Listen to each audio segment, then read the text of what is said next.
15 subscribers to right now we have around 200 and let me check on my my other phone. 220. So that's like almost it's a massive number. So yeah, so and the reason why I created this, I just wanted to share with you. I'll talk here while I'm trying to cook here, because you know these are kitchen. So I want to cook eggs with ugali over here. The reason why I created this platform basically is just to share with you the opportunities that are here, because you know most of us always look to America, Australia, Canada, UK, mainland Europe. Like you want to go to Germany, you want to go to where else do you want to go? You want to go to France, you want to go to Belgium, you want to go to Spain. But you know the reason why you want to go there is because those are the countries that, you know, most of the countries that colonized us, for instance, in Africa. So those are the countries that you know and the countries that you are aware of. But you forget, especially when you are from, you know, from Kenya, you're from India, you're from Uganda, Tanzania, South Africa, Nigeria, Ghana, and all, you know, when you come from an English-speaking country, so it's always easy for you to settle, to move to another English-speaking country, because it's, you know, it's easier to adapt, it's easier to get used to the life, it's easier to know people, it's easier to connect, you know, compared to when you are, you know, like, you know, when you go to, I have friends of mine who live in Germany, and these guys are saying, like, you know, life over there, yes, there is a good infrastructure in Germany, there is, you know, lots of opportunities there. But now, as a foreigner, you know, trying to fit in, you need, now the first thing you need to do is to understand the language. So in Ireland, yes, there is Irish, but English is the most spoken language. So then you're not going to struggle. You're not going to have the challenge of learning a new language.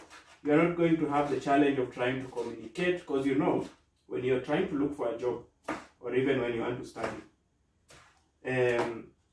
if you go to study in a non-English speaking country, you will have two options. So there'll be other universities that will be teaching, let's say, they'll be teaching their courses in English, whereas there'll be other courses that will be taught in their local language. For instance, maybe Norwegian, or you know, French or Spanish. But that limits you. It limits you because then it leaves you with very few opportunities. You see, it just leaves you with very few courses. So you'll get these universities will list that these are the only courses that are offered in English. Then the other courses are actually not offered in English. So then you're being boxed in a corner. But when you go to an English-speaking country, you see, like, you know, most people go to the US because it's English-speaking country. And the reason why most Kenyans will go to the US is because we have seen the US a lot in the media, and that is, you know, the American dream. So let me address one thing, and you know, so in the you know, the last green card application, a lot of Kenyans, okay, and there was, I don't think if this statistic is correct, but I think it was wrong, because you know there was a rumor going around that close to 30 million Kenyans applied for the green card. I don't think if that is correct. I think that is that's a lie. That's a statistical lie. But what I know is correct is that a lot of Kenyans applied for the green card. Their families were close to 100% of the family members applied for the green card program, because everybody wants to go to America. And if you all go to America, then there are these other places, you see, like countries, very great countries like Ireland, where you don't need to struggle so much to come to Ireland. Like you really don't need to struggle. The only thing you need to have is a piece of brain and, you know, a vision.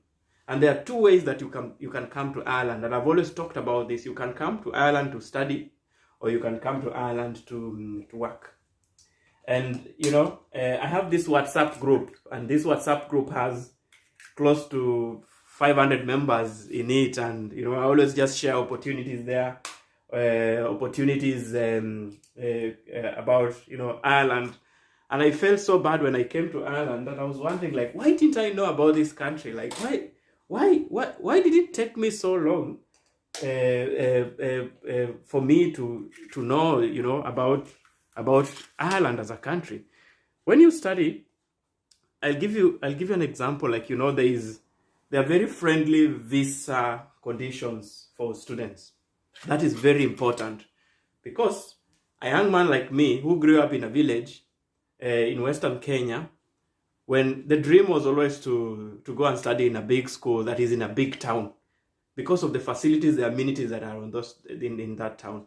So then it makes no sense for you again to grow, to regress. Life is about progressing. Like, you come from Western Kenya, you go study in Nairobi.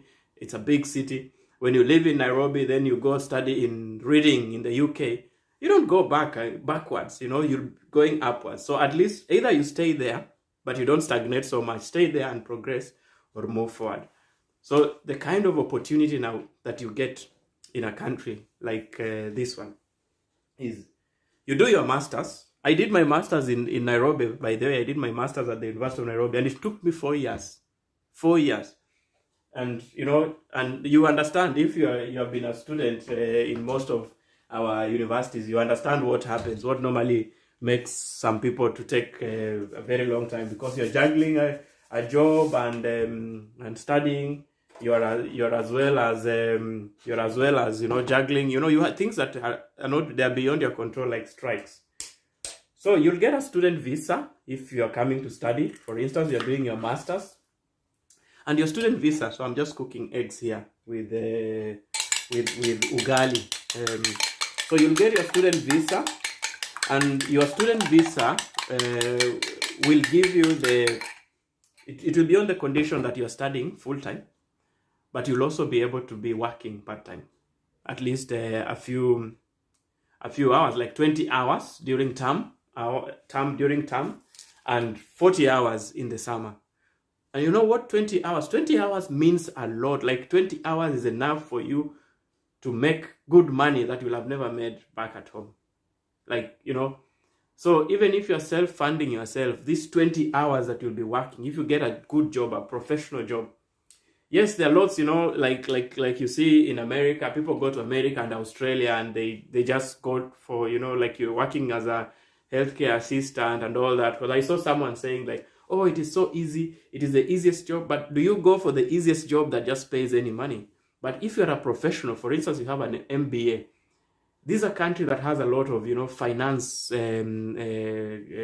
companies. It has a lot of businesses, a lot of tech companies. Google is here. Meta is here, which is, most of you will know as Facebook. LinkedIn is here. TikTok is here. Indeed.com is here. All those tech companies, like, I think one day what I'll do, I'll just take my camera, go around Ireland, Dublin, I mean, then I'll just be showing you these companies so that you can see the kind of companies that are there. So then the chances of you landing a professional job stops here. Then the population is low. So what does it tell you? Then everyone else wants to go to the UK. Everyone else wants to go. I'm just multitasking and cooking here. Everyone else wants to go to the US. So when all of you go to the US and all of you go to the UK, what do? You flood the market. There is competition there, Then the US is a highly capitalistic community. Like, it's a place where, if you are just not able to work, and there are circumstances that make it difficult for you to work. For instance, you fall sick, what kind of assistance? There is no social welfare, and I don't encourage people to survive on social welfare, but there are those situations whereby these things have to come through. They have to come through. So then you want such kind of a friendly country, you see. And what else? So when you finish your master's, you're working. I'll just try to do the math, and maybe, because right now I don't have, I will have typed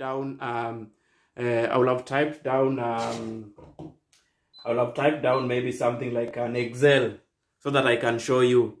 You can just try, just trying to see, just trying to show you how many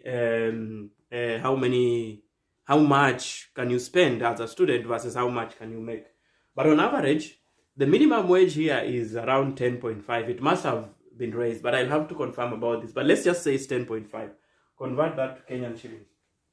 10.5, if you convert to Kenyan shillings right now with the current exchange rate, it's something around 1,200 to 1,300 per hour. That is the minimum wage. So then what we are talking about here, we are talking about you as a student, while you're studying, you are able to make around 10.5 euros per hour minimum, and 20 hours. So it means 20 hours per week. Then you will be in a position to make around 200 to 300. And there are people even who make more money. Like if you get a professional job, there are people who are in jobs, they are being paid 30 euros per hour, So, and with 20 hours, that is 600. That's 2,400 per month, 2,400 per month, that's close to 270,000 Kenyan shillings, You're paying your rent. Let's say you live in a room, because as a student, when you're just alone, you live in a room. You will not live in an apartment like some of us live, in all these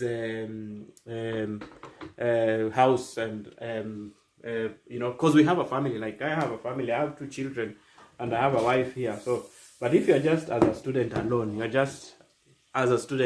there's no need of having an apartment. An apartment like this one will cost you all your salary. All your salary as a student. So then it makes sense that you live in a room in a very affordable place, and in a place where you'll be paying something like let's say roughly 600 euros per month. So with your part-time job, you are able to manage from your money that you earn. Let's say you get a job that you are being paid even just 15 euros or 20 euros per hour. So working 80 hours, that's 1,600 per month. You'll be able to pay your rent and feed yourself and save like 500 euros. But during the summer, you are allowed legally to work. You're allowed to work 40 hours. So if you increase your hours of work 40 hours, that is by that 20, and I'll do the math maybe in the next video. Like I'll just have settled down, make for you, do the math so that you can see what I'm talking about in terms of how much you can make as a student. So roughly during the summer, you'll be able to make double what you're making during term. And even if you're self-funding, within a period of 1.5 years, you will have regained the money that you actually put into your masters. Then after studying your masters in Ireland, there's a graduate visa that you get, and this graduate visa they give you for 1 year, then they will renew for another year. So if you're a smart person, within 24 months, definitely you will have gotten a job that sponsors you, and a professional job. And the lowest salary that you can be sponsored on a job is 27,000 euros. If you take the calculator, let's see on my other phone, what is 27,000 euros?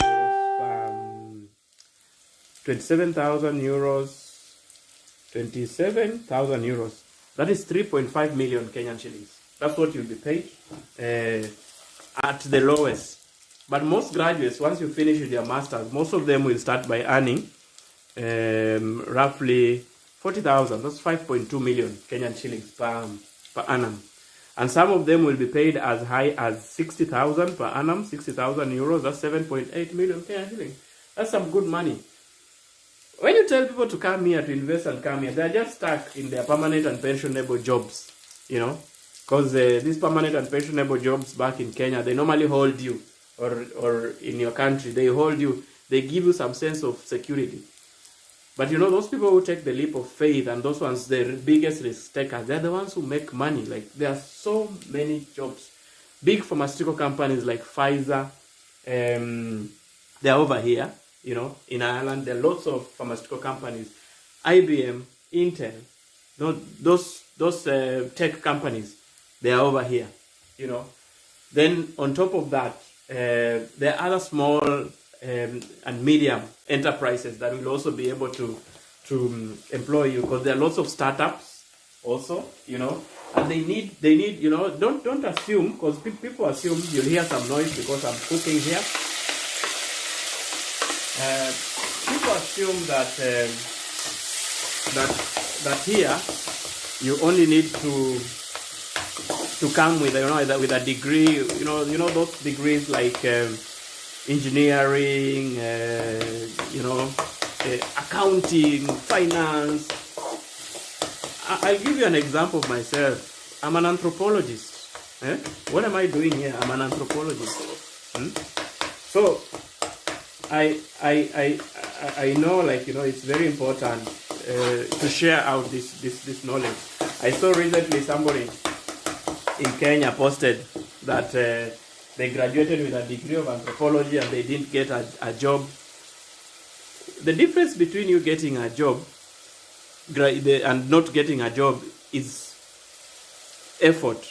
You know, that is what makes the difference, because there are people who want to get jobs but they don't want to put in the effort. I shared, there's a video here. If you check one of my videos, my previous videos, there's a video that I posted, and in that video, what I had posted about in the previous video, I had posted about the links that you can actually use to get jobs. And I mentioned this one particular website. It's called Indeed.com. Indeed.com is a very resourceful website, and it has an app. Unfortunately, some of these apps don't work. They don't work back, you know, in Kenya. But if you realize that the app does not work, what do? Do you give up? If the app does not work, you know, you can use VPN. That's what smart people do. You can you have an option of using the web. If the web does not, you know, the Android or the Google app does not work, you can go ahead. Some chicken here, leftover chicken, needs to be, yeah. So you can go ahead and you know, use, you know, and that's why investing now comes in very important. It comes very important because people want to get jobs. Number one, you want to get a job. For instance, you want me to help you, to guide you, because I guide people. I talk to them, they contact me, and I can do even a one-on-one with you. But you don't want to put in the effort. You just want somebody to plug a job somewhere and send to you. Here, over here, now you can take the job. It's here, you can take it. So then you know, it's more tough for you that way, because you have invested nothing in it. So you are sending me a WhatsApp message. You are sending somebody abroad a messenger. Oh, can I get a job? Yet the same person posted somewhere on YouTube and on their Facebook. They posted about these links. You know, you don't make the effort of going to click those links and see, you know, try to create a profile there and create a job. So those ones who follow the links, they are the ones who end up getting the job. Then you, who goes to people's inboxes, can you send me, unaweza nitumia hiyo kazi, unaweza nitumia hiyo scholarship opportunity. Na umetumiwa links. I'm an anthropologist, by the way, and your friend that you're trying to ask also, this friend maybe has a background in, let's say this friend has a background in a discipline like,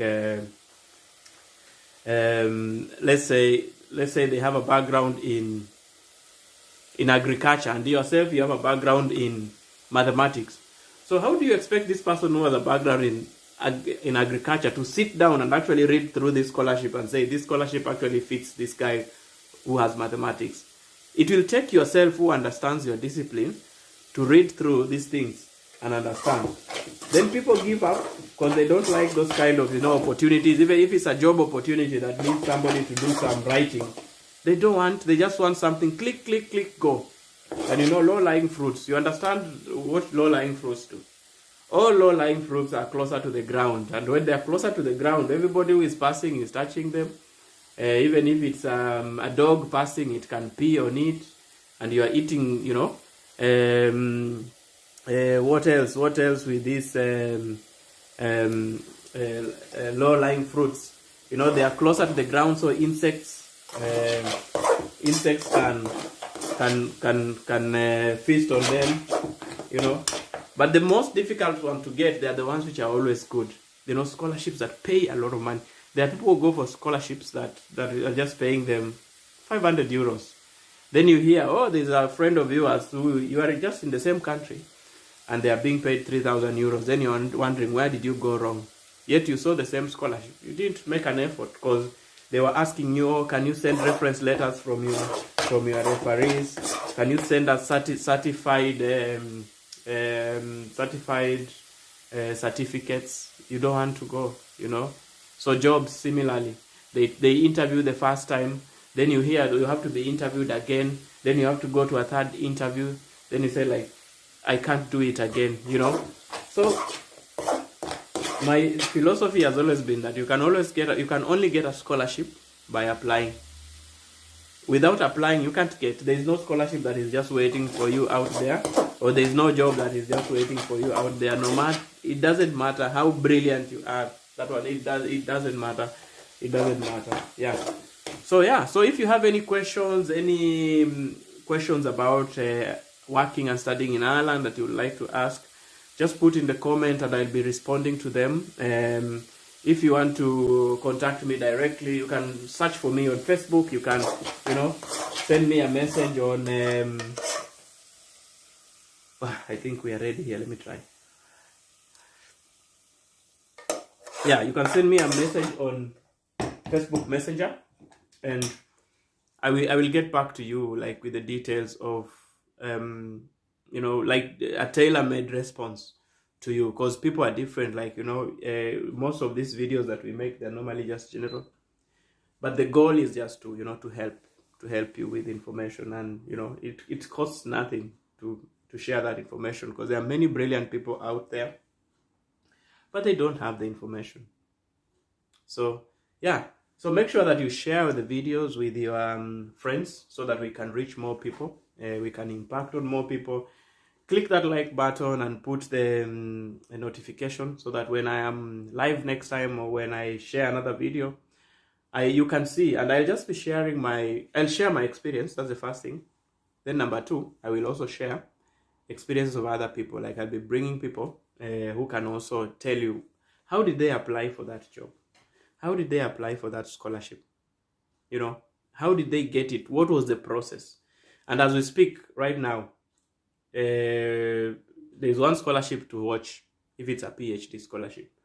It's called the Hardiman Scholarship, University of Galway. It's open, you know. There's another PhD scholarship to watch, the SFI, Science Foundation Ireland. There is a master's scholarship, it's called the Irish Fellowship Program, to watch. It is not open, but watch it. Just keep watching. There's a very resourceful website for researchers, www.universityvacancies.com. It posts most of the research jobs within the universities in Ireland. So you'll get PhDs there and jobs. Then when it comes to jobs, I mentioned this website that I mentioned. I mentioned Indeed.com. Then you search Ireland, irishjobs.ie, jobs in Ireland.ie. Then there are other like recruitment agents. You know, there's a video that I actually described all those job opportunities, and I'll pin up to this video so that you can get to know. So that's it. Like, you know, if you have any questions, feel free to send to me and I'll respond to you. Send a drop. You know, find me on Facebook and drop me a message. Yeah. Ciao.